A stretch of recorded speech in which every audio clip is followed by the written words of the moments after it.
Hi hello अस्सलाम वालेकुम। तो दोस्तों क्या हाल चाल है, कैसे हो? खाना पीना हो गया?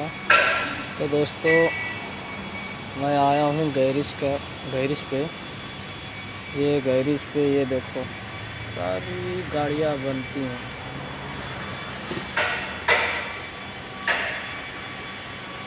सारी गाड़ियाँ बनती हैं यहाँ पे, बड़ी बड़ी गाड़ियाँ यहाँ पे बनती हैं। गैरेज है ये। तो दोस्तों कैसा लगा आपको? हम लोग के पास तो एक भी नहीं है, लेकिन यहाँ दुनिया भर की खड़ी है, ये आप देख सकते हो।